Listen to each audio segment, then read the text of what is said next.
Olá! No vídeo de hoje, absorção 3, nós vamos pegar o biscoito, medir a absorção. E com essa informação sobre o quanto de absorção tem esse biscoito, nós vamos definir como será a esmaltação,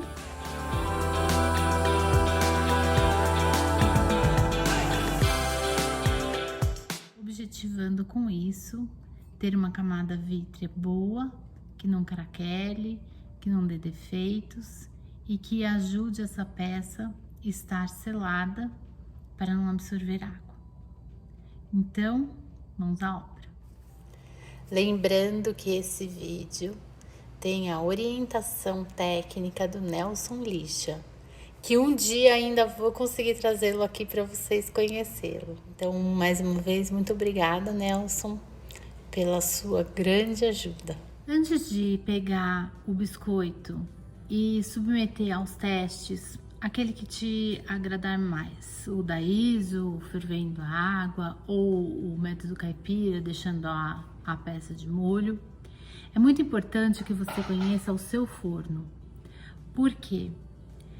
Os fornos geralmente apresentam uma diferença de temperatura em suas partes. Às vezes tem forno que é mais quente em cima, mais frio embaixo, atrás e na frente, enfim. A primeira coisa que você tem que fazer é mapear o forno e conhecer como ele queima. Eu percebi que peças com o mesmo esmalte saíam diferente da fornada, de acordo com a posição em que ela estivesse dentro do forno. E comecei a fazer as anotações. E com isso eu consegui mapear o meu forno. Ele funciona da seguinte maneira. Meu forno quadrado, ele é mais quente em cima, ele é duplamente mais quente no meio e ele é mais frio embaixo.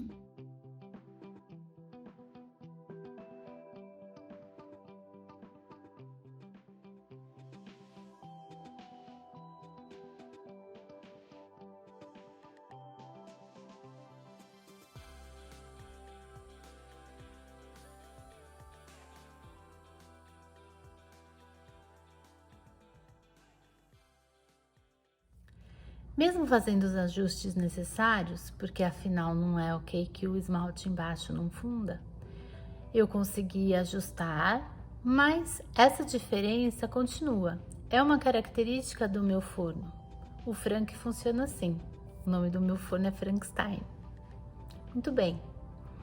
Então eu comecei a tomar partido disso.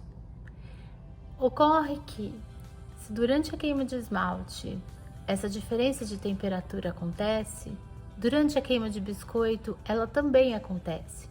Talvez em proporções menores, mas efetivamente as peças que estão em cima queimam mediano, as que estão no meio ficam muito mais queimadas e as de baixo ficam menos queimadas. Isso vai me dar uma informação muito importante no biscoito. Com essa informação sobre o seu forno, você vai identificar onde a peça de biscoito foi queimada, em qual região do forno. E você vai identificar essa peça do biscoito. Eu vou colocar aqui 1 mais, 2 mais, 1 menos. E agora eu vou fazer o teste de absorção com as peças das diferentes partes do forno, porque com certeza os níveis de absorção serão diferentes também. Identificada a região do forno onde o biscoito foi queimado, você vai fazer o teste de absorção de uma peça de cada região do forno, para identificar o nível de absorção desse biscoito.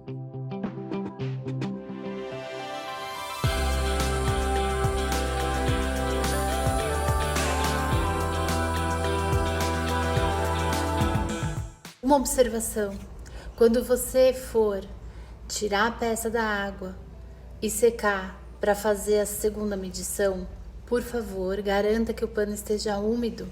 Foi uma observação que o Nelson fez e eu deixei passar muito rápido no vídeo anterior, e é importante porque o pano seco ele pode absorver a água da peça de cerâmica e acabar adulterando o resultado e a aferição não ser tão precisa, ok? Eu identifiquei aqui, onde tem mais, o nível de absorção foi 16%. Eu vou anotar aqui na peça.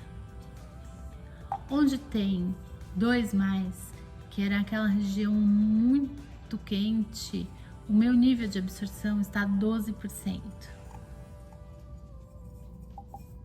E onde tem o menos, a região mais fria do meu forno, o nível de absorção está 21%.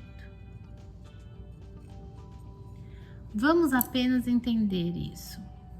Se o nível de absorção da região mediana está 16%, quem está com uma absorção muito menor significa o quê? Que os poros estão mais fechados, a peça está mais compacta, a argila está mais sinterizada. Então, essa peça aqui, ela foi queimada numa temperatura mais alta. Essa peça aqui, que foi queimada numa região que estava mais fria, o que aconteceu? A argila não sinterizou tanto, não fechou tanto. Então os poros dela estão muito abertos. Portanto, ela vai absorver mais água, 21%. Agora vamos ver o que nós vamos fazer com essa informação no momento da esmaltação. Aqui está a peça de cerâmica que eu medi a absorção. Vamos imaginar que eu vou desenhar só essa parte aqui da peça, a boca da peça. E vamos entender como funciona o esmalte aderindo no corpo cerâmico. Eu vou deixar aqui o corpo cerâmico do lado e vou desenhar a peça. Fiz o recorte só naquele pedacinho da boca. Aqui. Essa parte marrom é a argila. Muito bem. A gente sabe que nessa argila tem vários poros. Então, eu tenho aqui o corpo cerâmico.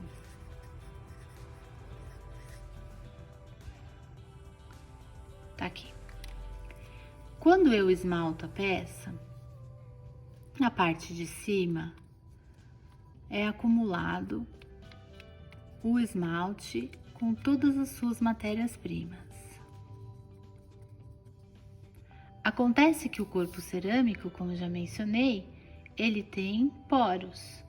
E esse esmalte, ele também penetra nos poros. Então, na verdade, a camada vítrea, ela fica sobre o corpo cerâmico e parte dela também está dentro do corpo cerâmico. Esse ponto, essa face de contato entre o corpo cerâmico e a camada vítrea se chama interface. Sobre a interface, nós temos o esmalte ou camada vítrea. Essa parte aqui em que o esmalte penetrou no corpo cerâmico chama-se fase de ancoragem.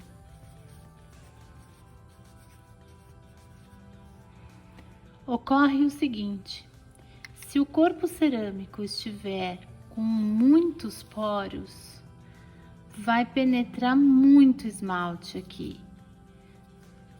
Se o corpo cerâmico tiver com poucos poros, muito fechado, vai penetrar pouco esmalte aqui. O que eu estou querendo dizer é que o segredo de uma boa esmaltação e de uma boa camada vítrea está aqui na fase de ancoragem. Como isso funciona?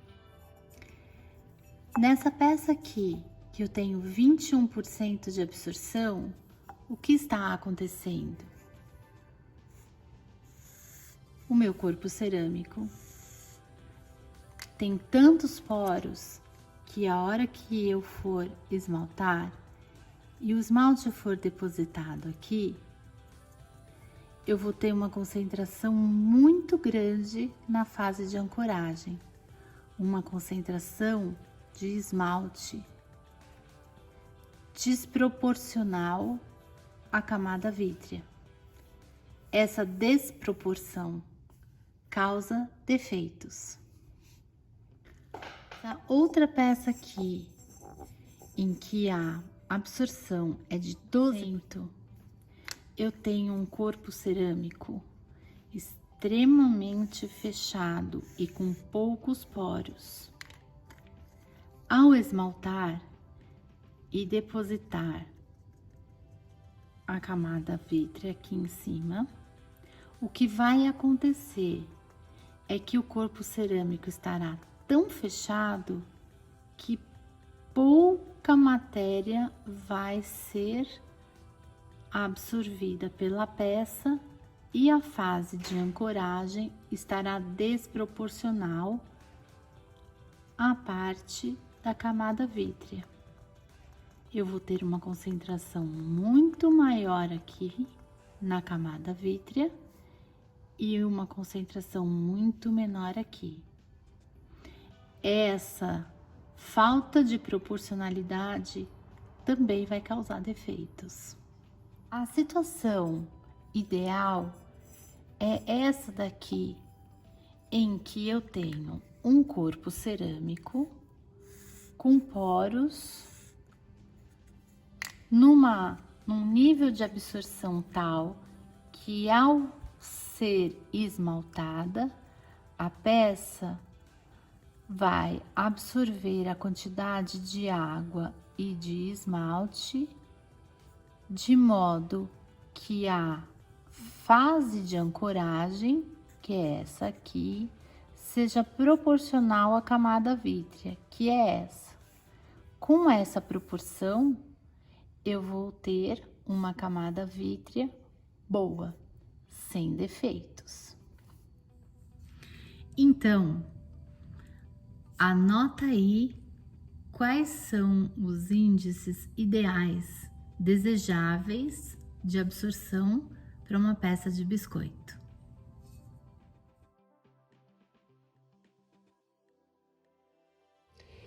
É bastante importante que você entenda que há alguns níveis de absorção aceitáveis ou recomendáveis. Para o biscoito, o nível ideal de absorção situa-se entre 15% e 18%. Por quê? Com esse tanto de absorção, significa que o biscoito, ao ser esmaltado, ele vai absorver a quantidade ideal de água e esmalte, formando uma camada de uma espessura boa, para que depois de queimado forme essa camada vítrea, sem ser muito grossa e sem ser muito fina.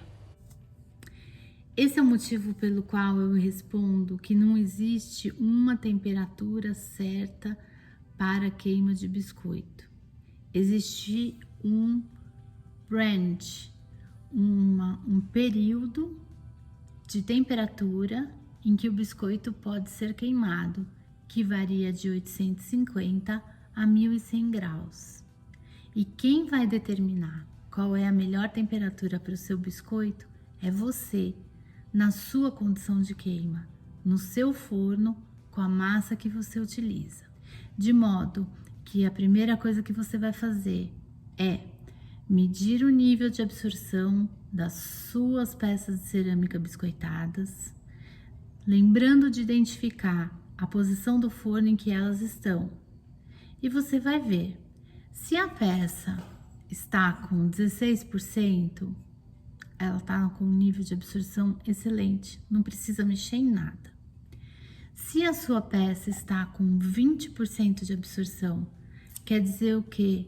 Que ela está muito porosa. Então, você vai ter sim que repensar a sua queima. Você vai ter que ver se você pode aumentar talvez a temperatura, se você pode fazer um patamar, você vai fazer ajustes na sua queima de biscoito, refazer o teste de absorção, até conseguir fazer com que os índices de absorção do seu biscoito estejam entre 15% e 18%. Se a sua peça de biscoito está como essa aqui, com uma absorção muito baixa, você também pode pensar num ajuste, diminuindo a temperatura, diminuindo o tempo de queima. Você vai se organizar para que essa peça de biscoito fique mais porosa, para que fique no nível de absorção ideal para receber o esmalte. E aí, a receita não vai ser pronta, vai ser a sua receita, porque vai depender da sua massa, do seu tempo, do seu forno, são muitas variáveis. Agora, com essas informações sobre os níveis de absorção das minhas peças de biscoito, com leves variações, dependendo do local do forno onde eles foram queimados, como eu posso utilizar essa informação a meu favor no momento da esmaltação? Muito bem, eu vou iniciar por essa peça aqui que está com 16% de absorção. Eu coloco o esmalte dentro, costumo virar, esmalto a boca,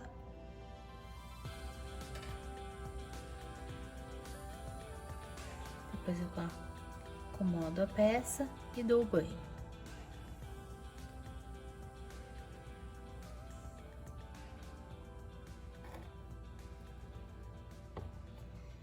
Aguardo a peça secar, está esmaltada.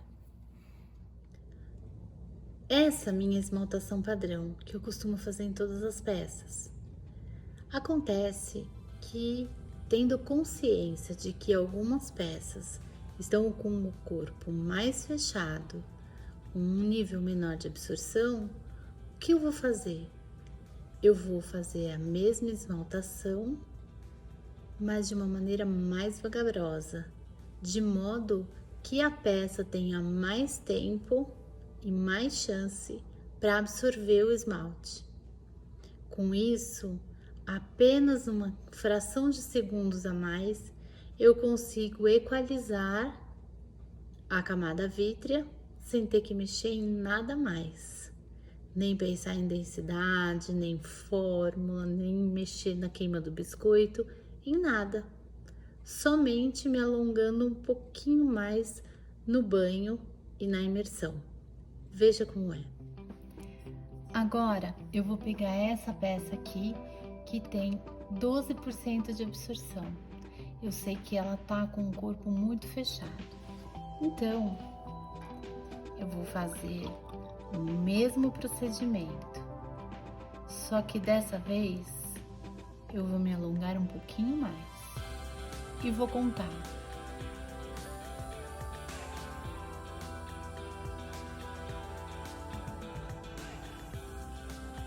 E só então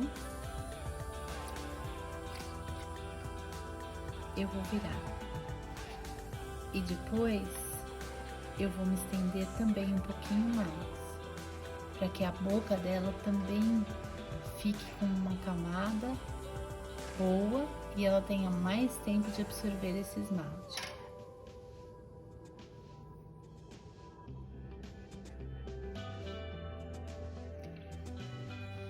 E agora no banho eu vou me estender um pouquinho mais em cada parte. O Nelson deixou muito frisado que é importante não dar duas camadas, 2 banhos, porque isso pode acarretar em alguns outros problemas. Então eu evito dar 2 camadas, eu somente demoro um pouquinho mais no momento que eu tô escorrendo o esmalte.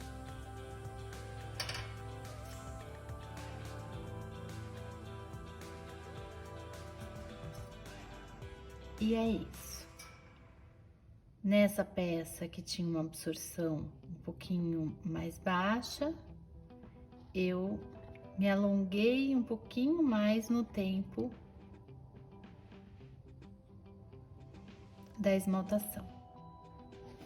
E por último, eu vou pegar a peça que estava com um nível de absorção muito alto, e essa peça eu vou ter que ser bem de flash e fazer o mais rápido possível,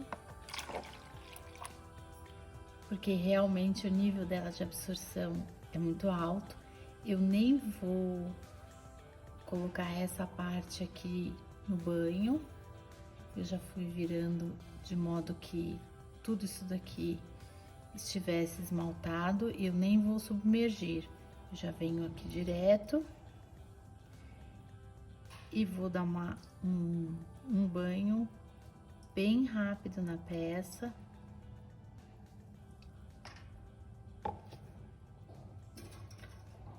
para que toda ela fique com uma esmaltação boa, sem acúmulo. Atenção! Se você quiser ser bem preciso, você pesa as peças antes de começar a esmaltação. Faz a esmaltação considerando os níveis de absorção de cada peça. Algumas demoram mais, outras demoram menos na esmaltação. Terminada a esmaltação, você pesa novamente as peças e perceberá que os pesos serão muito próximos uns dos outros, porque foram compensados pela camada de esmalte. Dessa maneira, você viu que, conhecendo os níveis de absorção do seu biscoito, você consegue fazer uma camada de esmalte igual nas peças, mesmo que elas tenham diferentes níveis de absorção, apenas através de um pequeno ajuste do timing da esmaltação por imersão ou banho.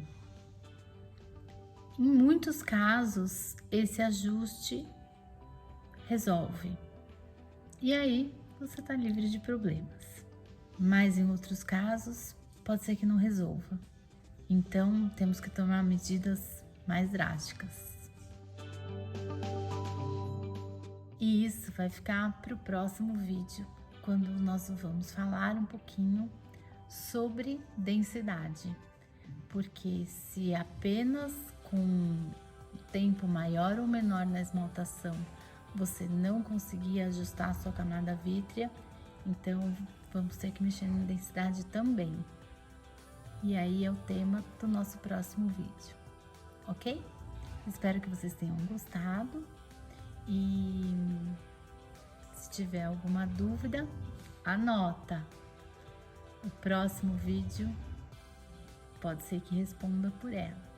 Se não, no final da série, da saga Absorção e Densidade, aí você entra em contato comigo ou com o Nelson pelo direct do Instagram.